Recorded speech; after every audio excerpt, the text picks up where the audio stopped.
And welcome back to Revolution Radio. And we are here with comedian Dave Landau. Dave, how you doing, man? Good, man. How about you? Pretty good. Can't complain. A long day, There you go. right? So I'm sure you've been busy today. Yeah, just doing a couple radio things here and there, and then I'm working on a book, so I get in my head, right? So I was writing a few chapters, trying to finish up this thing that I've been working on for like 6 months now. Oh, really? What's the book about? It's about my childhood, actually, more of my teenage years. I was arrested 13 times, which is a lot, I think. So I'm writing a book about the ages of 16 to when I got sober at 27, and it's kind of like just a bunch of stories that I've put together that I'm working with an editor, and it's just kind of my life from the time I started using drugs and alcohol until the time I got sober. Oh, cool. That'd be really Yeah, interesting. Um, yeah, I have had a lot of people ask me to write it when they've heard stories, so I just started working on it a little while ago. and you were on the show. This isn't happening right now.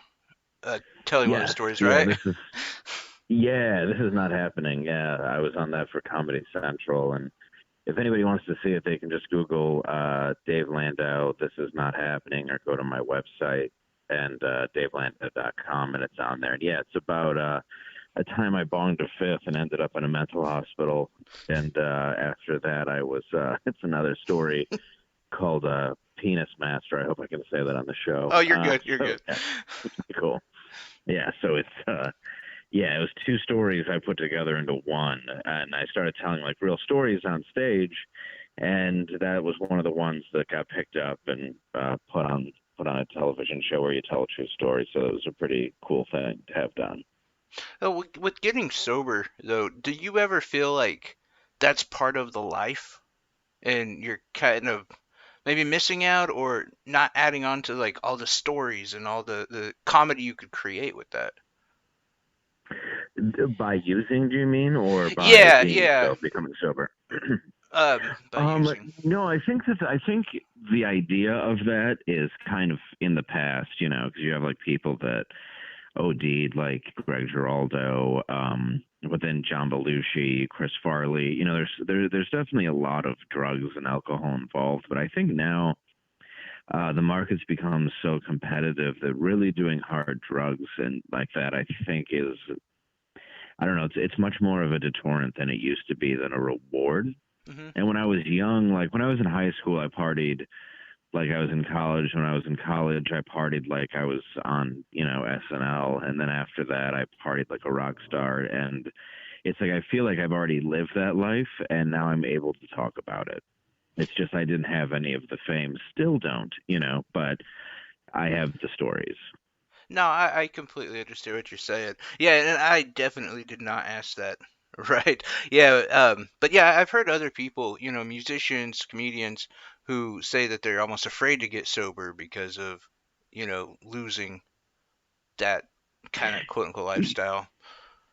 Yeah, the creative edge. I mean, a lot of people are afraid to speak in public. They can't do it without a drink, So I think a lot of people think that the art is in the drugs, and I don't think it is. I think it's in you. And that's, I don't know, I don't want to sound like Tony Robbins, but I think that it's you're the artist, and it's not the drugs that are bringing out the best in you. Rarely do I see completely like ruined drug addicts and think like, wow, that guy's a superstar. Yeah, I mean, what, there's Mitch Hedberg. That's about it. I mean, Yeah, and he's dead. So yeah, exactly, yeah, exactly. yeah, so, yeah, and he died of heroin. So yeah, it's like yeah, he was one of the few people, and a lot of his was stage fright. That's why he wore sunglasses and always looked down. It was because he was afraid to be on stage, even though he was a brilliant comic. Yeah, yeah, which there again, yeah, I could see that becoming an obstacle. Like when you got into comedy, I take it you were drinking and using pretty heavily. When you got sober with the transition to comedy, how was that? Very hard. Because oh, absolutely, when I got in, I was drinking a lot, and especially at the time I got in, I mean, it wasn't that long ago. It was 15 years ago, but even then, you could smoke in a club. You could, drinking was a lot more favored on stage. so I could have a crutch with me at all times. So I had to learn how to go up on stage to a room full of people that some of them were just inebriated, and try to get on their level to some degree. And doing that when you're not part of the party of drinking was very difficult at first. But now I love it. But yeah, it took a long time to get used to not having that something take the edge off. Oh yeah, just going to a party stinks when when you're sober living, you know. Yeah, drunk people are insufferable at a party if you're not drunk. I think that's why you drink, is just so you can deal with everybody there. Right? I also have a kid, which is great because I can just lie at any time. It's like, oh, I gotta go. He's got a thing, and just leave, which is wonderful. Um, Oh right, they're the but best yeah, for that. oh, it's the best. It's a built-in excuse. All I have to do is say that, and then I can just get out of any situation. And I don't really want to be at the party anymore. It's done for me. I would, as weird as it sounds, like I'd rather just go watch TV or read or something. Like I know that sounds lame, but No, not at all. you know, I'm for, I'm right there with you. I mean, because same way I drank and you know did painkillers and stuff like that all through like my 20s, and once I hit 30, I was like, this is yeah, I'm gonna end up dead. And yeah, the party stops. Yeah, man. I did Vicodin. I did pills forever, but Vicodin was one that I got hooked on, unfortunately, and that is a terrible withdrawal, and I feel bad for anybody that has to go through that. But there's just a point where, like, you're no longer taking it for fun. You're taking it because you have to, and that's what addiction is, and it's just not enjoyable anymore. yeah, yeah, and it's those like months and it's, for some people, unfortunately, years of realizing like I need this every morning just to get up, and you hate yourself for doing it. It's horrible, and I mean, for me, it was a child that changed it. Having a kid, I was like, I gotta clean up, but um, yeah, I think Good for you, because a lot of people don't do that, And for me, it's the same thing. As my son's only 4, but I try to be that example to him. I'm glad that he'll never see me. At least I hope. But it's like I'm glad that he's never seen me drunk, and wasted and high. Like it's a wonderful thing, because 10 years ago, I don't think he would have ever seen me sober. yeah, yeah, definitely, I agree. I mean, and yeah, that's why kids are yeah, they're great for that inspiration. Like we were talking about before, though, I also think I'm turning my kid into being as antisocial as me because I use him for every excuse to not do stuff. yeah, yeah, I put my son in a lot of sports and stuff. We do that whole thing, so I have to do the hang out with other dads. Unfortunately, we've been lucky that most of his friends' dads don't suck, so they are actually fun to go hang out and talk to. But yeah, I don't know if we'll see as he gets older. But right now, fortunately, I'm trying to make him not completely antisocial.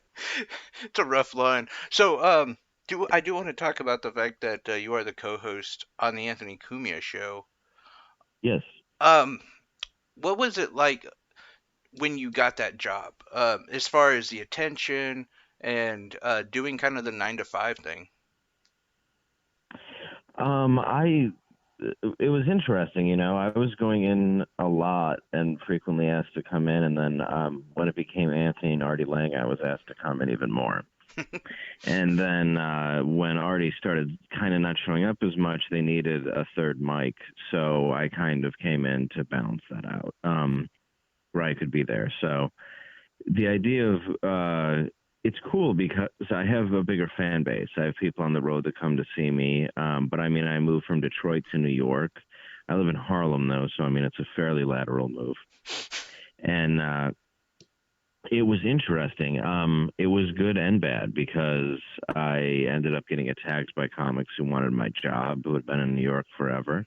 Oh yeah. I ended up, Artie got very mad at me when he ended up losing his job, but he and I have made up since. And I actually just did an interview with him the other day where it was just he and I, and we hatched it out, and that was a really cool thing. But I had never taken Artie's job. Heroin did, and he lost his job as a result of it.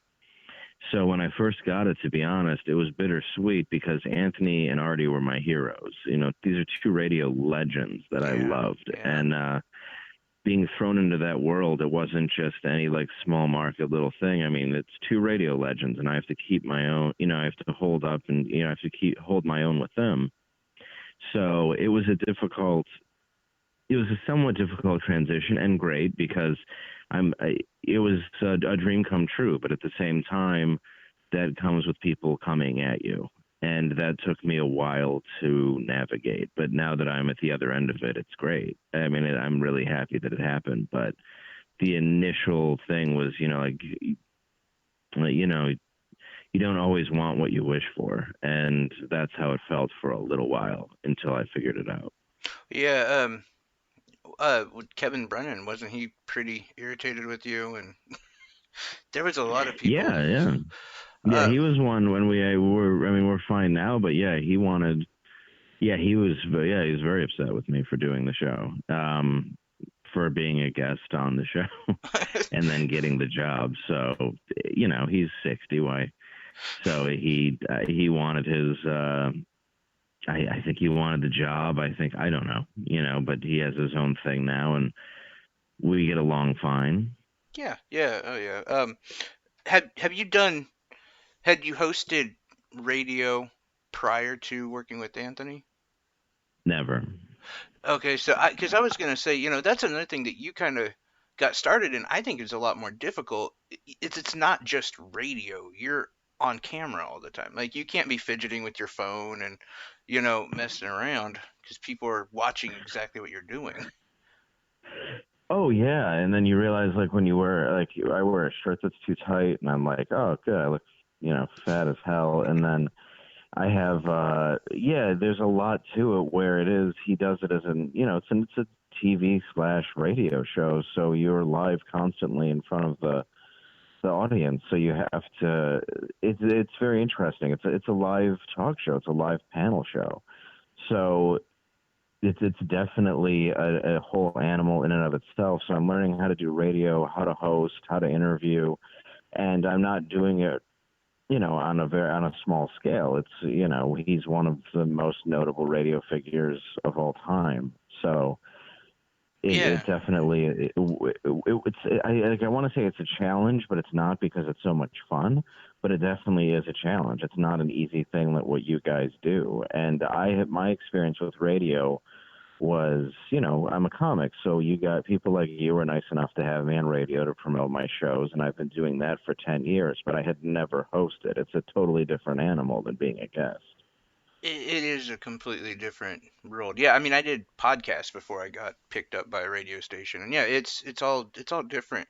But I will say this: Anthony got sick a couple was about a week ago, a couple Yeah, it weeks was like ago, a week or two ago. and Yeah. the shows that you hosted were fantastic. I mean, in fact, the one Thank you you so did much. with Artie Lang was probably my favorite show I've seen. And it sounds bad, but it was without Anthony, who I love Anthony, but No, I appreciate that. I got a lot of praise for that, and people were saying like, yeah, Rogan, and I love Joe, and he's been on our show too. People were saying Rogan did a great interview with Artie, but a lot of people were saying they should watch mine and see what I did with him, and that was really flattering because I really wanted to do an honest interview with him, and I wanted to talk about the addiction. And Artie is very able to spin plates and detour and make jokes, and he's a genius. So being able to do that and being able to speak to him on a very real level, just he and I was really happy that the crowd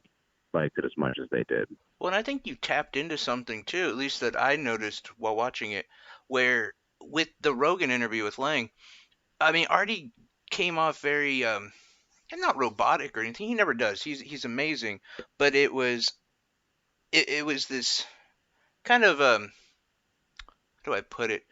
It was almost like a guy doing a tell-all kind of thing.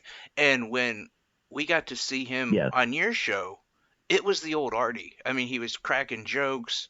It was like a real casual kind of experience, while you were also bringing out, um, intimate details as well. That is really important for people to notice. But I think you handled it far better than Rogan, to be honest.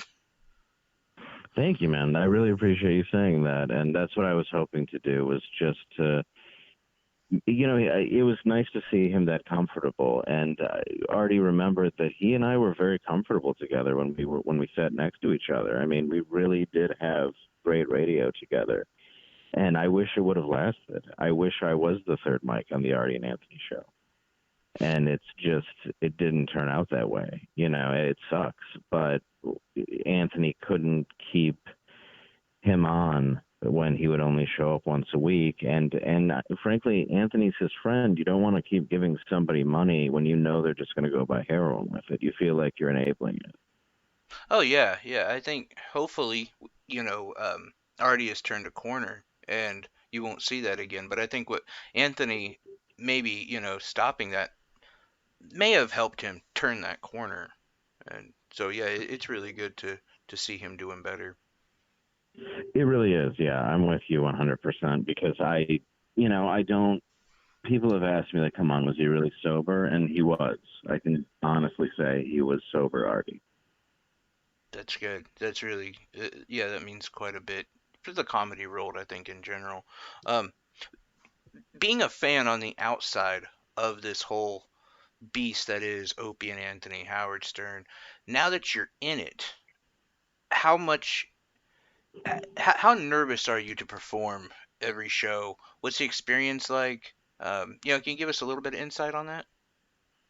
As far as stand up or on the show? On the show. As far as on the show, I wouldn't say it's nerves. It would probably just depend on the guest. But usually, for the most part, over time, I've gotten used to it. Fortunately, I was already good friends with Bobby Kelly. I was already friends with certain people who were regulars on the show. But I had never met Richard Voss, and I had never met other, like the cast of characters, Jim Norton. I Hmm. had never done Chip. I had never done. My only meeting of Jim Norton is when I got bombarded by them and Kevin on the Jim and Sam show. So that in and of itself as a first meeting wasn't great, Yeah. for me. So um, now it just depends on the guest. If I kind of like the challenge of talking to people I don't know. I like even the other day where we're interviewing the guy who does the voice for like Animaniacs and Tiny Toons, and it turned out he was from Detroit. And it's not so much nerves anymore as much as I just like to listen. And I think part of being a good host that people forget is to listen. So I find that sometimes it's easier to just sit back, hear somebody's story, and throw in comments when I can that I know will be funny. But when it's just Anthony and I don't feel like it's a challenge. And he said the same thing because it's just me trying to make Anthony laugh and Anthony trying to make me laugh. That's all we do. And that's fun. I mean, it's amazing to get paid for that. Yeah, that's what people want to see. I mean, that's what people missed for so long. Um, and I'm totally with you on the interviewing thing. It's its own beast in itself, and yeah, I caught that interview as well, and you learn so much about some of these people that you're shocked. I mean, the one thing that I've learned about interviewing people is there are so many people in the entertainment business that work their ass off. I mean, they do four or five different things at the same time. It's amazing. There's a lot of people who say, "Oh man, if I could be a comic, I'd do it." It's like I don't think you have the work, ethic to do that. Right. Right. Well, and yeah, and the only time I can really think of being intimidated, which even ended up on YouTube, was we had Andrew Dice Clay on.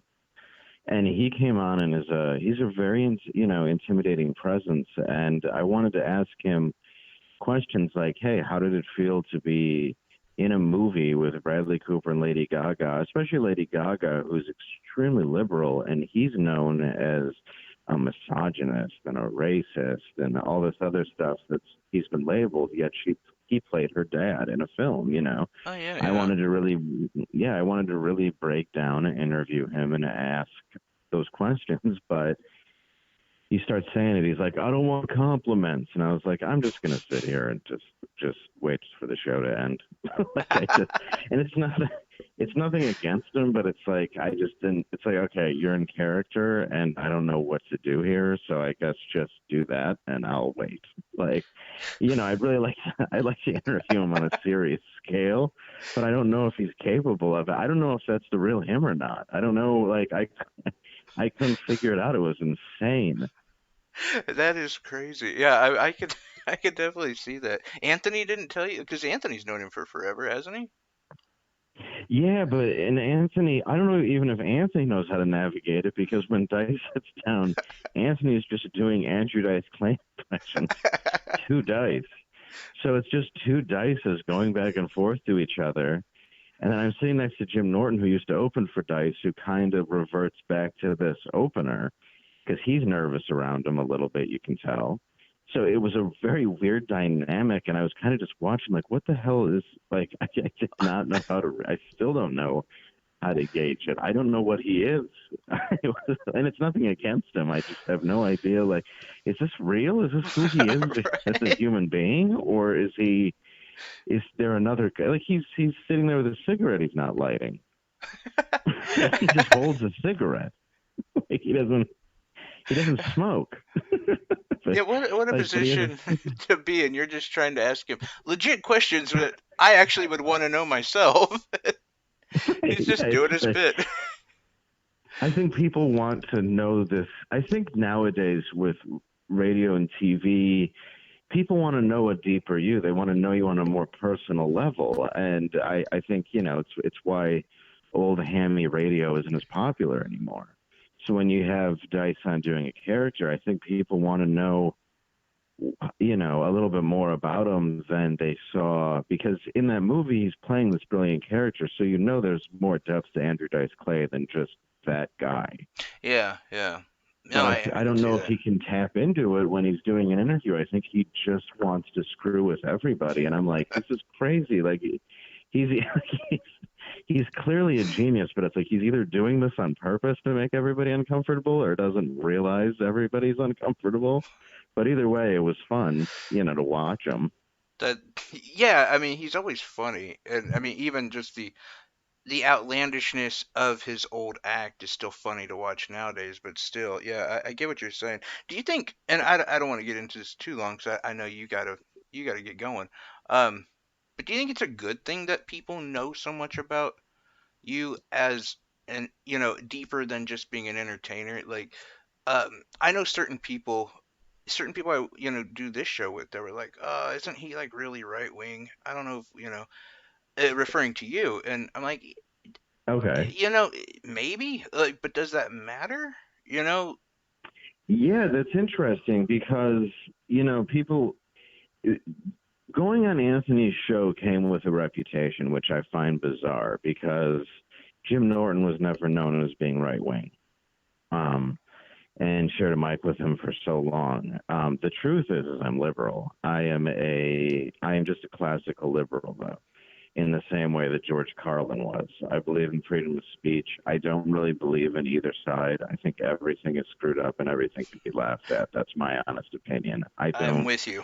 I, yeah, I do not have an angle. I will go on Fox News when I'm invited because they have certain shows like on PC and stuff like that that are fun to do because you can say stuff that, and I think the left has become ridiculous and far too. It's absurd, and I mean even the extreme right is absurd. Both sides are ridiculous, and for some reason people do assume that I am like this like crazy like right wing guy because I'm willing to talk to Ann Coulter. Well, so is Bill Maher. He'll have Milo on. He'll have Yeah. I will talk to anybody. And that's the problem is everybody says hey, we want to have a conversation. You go, okay, let's have a conversation and then everybody gets pissed off. Well, and I think It doesn't make sense. I think it's weird that we get into these, these groups, left, right. Again, I'm pretty close to how you believe. I mean, obviously there's going to be differences, but you know, the reality is it's sad watching all of these people, I should say, who run around and they stick up for their daddies who don't give a shit about them. you know, Right, absolutely. Donald Trump doesn't care about any of his supporters. Elizabeth Warren doesn't care about. I mean, they don't No, care. it's all They're all after money it's and power. 100%. It's all self gratification. I mean, you can't pretend that Donald Trump didn't become president just to prove to himself that he could become president. I mean, you can't pretend that this isn't something of him stroking himself. I think, though, there's a part of him, though, where he's so egotistical that he does want to do a good. I don't think he wants to be remembered as a bad president, to be honest with you. I think he's trying to do to a degree what's right, but I like him as much as I've liked any other president. I don't really trust any of that stuff. And I'm willing to watch him, but the fact that I don't flat out whine about him and say that I hate him and don't give him a chance, it's like if you don't just completely detest the guy, somehow you're wrong. And that doesn't make sense to me either. It's like, why? Because I want the guy who runs the country to do a good job, but that somehow makes me a lunatic? I don't understand. Right. Yeah. No. Uh, and it's funny how people just like they get attached to this identity of who you are. As you know, I one of my shows I was talking about how yeah, we probably should impeach Trump. We should also impeach Obama. We should have impeached the Bush. Like when you look, every president we have has done impeachable things. But just because I said that one thing about Obama, the left was like, "Ah, you're a far right winger. You're all right." And Right. and I get the same on the other side too. And it's like, why do you have to be one or the other? And that's where I was kind of, coming with the, do you think it's a good thing that people know so much about, what you do as a comedian and who you are, you know? I think it's good when people know about where you came from, who you are, and your ideals as a human being. I think the unfortunate thing is that people politicize it. So everything now has become race, religion, culture, identity, sex. There's those are all surface things to what a real human being is, and that's the problem. Is we try to take a unique person and put it into a group. And that's what we're doing now. Is we're grouping and we're separating people, and that is not equality. That's the complete and total opposite, in my opinion, of what equality is separating everybody, having everything be race and identity politics. And I think that it sucks to even have to discuss your politics because I have people who are furious with me and will barely talk to me because I co-host Anthony's show, and that's disgusting. Where it's like, okay, you go get a giant paycheck and work with one of your heroes, and I'll make you feel like shit about it. Well, and Like that's ridiculous too, because, sorry, I was just going to say, nothing you says comes off as, this crazy right wing guy. no, nothing at all. And just because we have extreme liberals on the show, and we have Ann Coulter, and we have other people, like that. And it's like, and she's very intelligent and very well read, and I have no problem sitting there and listening to somebody who's smarter than me and having a conversation, and people just see a picture with you and somebody or speaking with somebody and they look at this surface thing to attack. And the problem is that everybody wants to be accepted. Everybody wants to be liked. And we live in a society where we're going for likes, we're going for Facebook likes, we're going for Instagram likes. So we want people to like us, and we can do it on a very public level. So it's very easy to join a group and go, yeah, the right's wrong. Let's hate this guy. We're just okaying people's direction to point their hate, and that's what sucks. Yeah, I agree. In fact, we had I did a little test with my producer who was she wasn't concerned, or she just made the comment that you're a right winger, and so I had Right. her listen to some of your comedy, but I didn't tell her it was you. I said it was someone else. She laughed her ass off, and I was like, "See, this is that guy." Oh, I was like, Yeah. "Yeah, you see, you have this idea, and it could have ruined your experience of this amazing comic." Thanks, man. I appreciate that because yeah, if you've watched any of my stand up or anything I do, it's not I wouldn't even say it's political. In I believe in actual human equality where people should be treated equally and fairly. That's what I honestly do believe. And when I talk about stuff in my act, like I have old clips where I'm talking even about issues like gay marriage and being pro that and stuff. It's like I'm the furthest thing from what anybody would call a right winger, but I'm also not left. And the problem is the left has grown to be so insanely close-minded and so surface, just like that thought of me because she heard I was on a show. Her surface opinion of me is, oh, he's a right winger. I'm not even going to give him a chance. That's terrible. Like, Yeah, and it's yeah. nothing against her. This is a national mentality. We're taking the humanity out of people and we're putting a label on them and leaving it at that. And I think it's dangerous because we're just not allowing each other to be people. We're not letting each other breathe or have a real opinion. It's like you're either this or you're that. And I can't join a group and go, I'm completely right. I'm completely left. It doesn't make sense to me. Nobody is going to 100% share my brain. It doesn't make sense.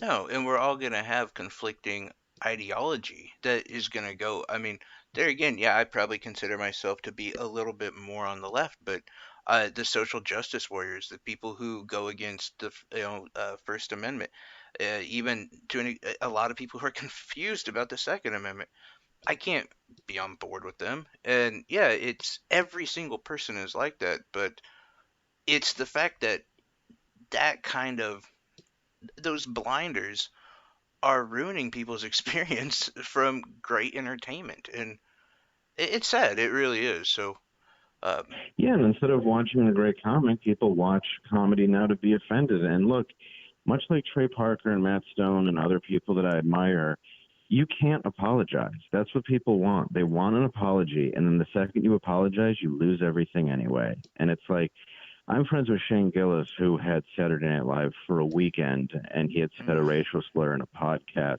months before. And again, nobody gave him another chance. Nobody said, he apologized, and then they fired him. yeah, yeah, and And it's it's like, okay, sad. so what do you? So that's not accepting an apology, then, is No, it's true. And there's no um, they haven't put a a limit for how long people are going to be quote unquote in trouble for offensive things they've said. When is Louis going to really be able to come back? When are we going to have any of these people who maybe have either said something or done something a little bit? Aziz Ansari is another good. The left is still infuriated who with him. who did nothing? Yeah, Who was getting someone was giving him oral sex and said that he wasn't getting the signals that she didn't want to be there. It's like, well, I have news. Like, somebody's going down on you. Your idea is going to be like, well, I feel like you want to be here. right, right. No, exactly. Like, it's absurd, and we just have to go, well. And because I'm not going to immediately go, yes, believe all women instantaneously. Some women are crazy and will make something up to destroy someone. And some men are garbage and will rape a woman in an instant. People are people. I'm not going to jump on somebody's side until I hear a story.